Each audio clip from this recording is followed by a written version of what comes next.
Oui, là c'est pour vous raconter une histoire. Ça se passe en montagne, il y a à peu près une cinquantaine d'années, et ça c'est vraiment en montagne, hein, c'est important. L'eau, on est obligé d'aller la chercher au puits, donc avec des seaux. Il n'y avait pas de lumière, donc je vous situe la situation un peu. Et donc le père et son fils en train de discuter. Et le fils dit, voilà, moi j'ai 16 18 ans dans ces eaux-là. Il dit, voilà, à son père, je voudrais voyager. Le père lui dit, bah, il n'y a pas de souci, va mon fils, va voyager. Alors, bon, euh, le fils va pour voyager. 10 ans après, il revient. Et, bon, le père, sur le coup, ne reconnaît pas son fils. Mais il a visité plein de villes dans le monde, enfin tout ça. Donc il voit son fils, il le reconnaît pas sur le coup, et il dit oui, c'est moi, ton fils. Ah, il fait ah, et effectivement, bon, après ça se démêle. Et là, il passe une fin de soirée à compter tout ce qu'il a vécu. Alors, c'est ça qui est intéressant, c'est que le fils explique à son père qu'il a vu, en fin de compte, le mot évolution. Je ne sais pas s'il le connaissait, mais en tous les cas, il, il explique que dans toutes les pièces, il y a de la lumière, et le fils et puis son voisin, ils écoutent ça. Il dit, la nuit, ils peuvent, avec un bouton, allumer la lumière. Alors, les voisins et puis le père sont éberlués, ils se disent, mais ah oui, c'est extraordinaire ce que tu nous contes là. Et puis l'eau, c'est pareil. L'eau, on la récupère dans une pièce à la maison avec un robinet. Ah, bon, là, ils sont un peu sceptiques, mais ils disent, mais comment c'est possible que l'eau, tu peux la faire couler euh, dans la maison? Comment c'est possible? Nous, on va la chercher au puits, et puis on met peut-être une heure avant un aller-retour, et puis c'est toute le matin, enfin pour se laver, enfin toute la cuisine, tout ça. Et donc ils sont sceptiques.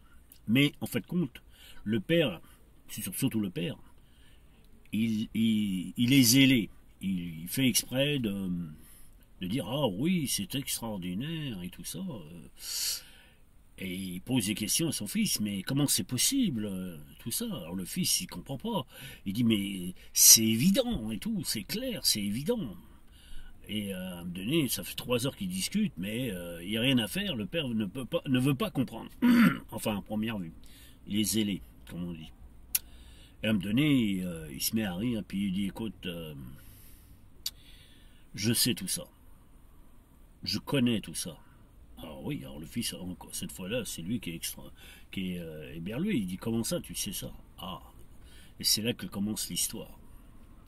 Il fait, regarde, la spiritualité, c'est le revers du matérialisme. C'est-à-dire que ce que tu vois en électronique, bon, enfin, hein, eh ben, tu peux le voir en spirituel. On appelle ça émetteur, récepteur. La télépathie, donc au niveau spirituel, si on peut dire. Et là, il n'avait pas fait ce rapprochement. Et le fils dit, mais c'est vrai ce que tu dis, en fin de compte, oui, mais il me fait, rappelle-toi, avant que tu voyages, tu me croyais pas. Alors le fils répond, oui, c'est vrai. Et le père lui répond, bah oui, c'est l'expérience qui fait que tu peux comprendre ces perceptions. Alors voilà, c'est une petite idée de ce que je vais faire comme cours pour expliquer la métaphysique et la nature humaine, les vraies choses, pas les bobards des religions, quelles qu'elles soient d'ailleurs.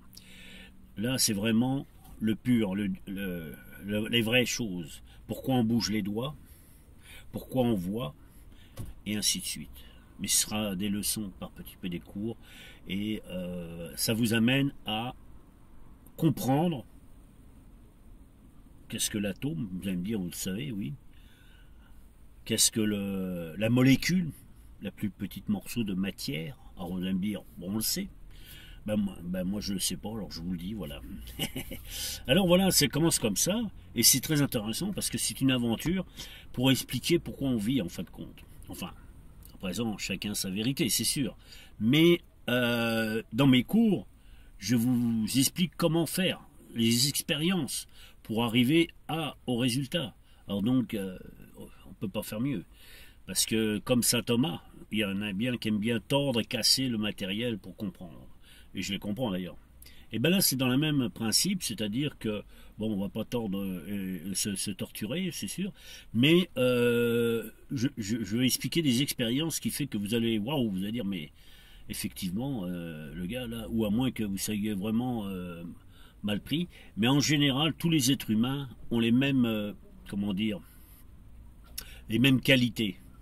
Ils sont égaux à ce niveau-là.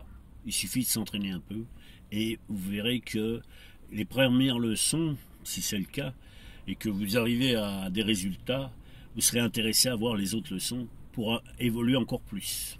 Au niveau spirituel, je parle, bien entendu. Alors voilà, alors je vous souhaite une bonne journée ou une bonne soirée selon votre point géographique.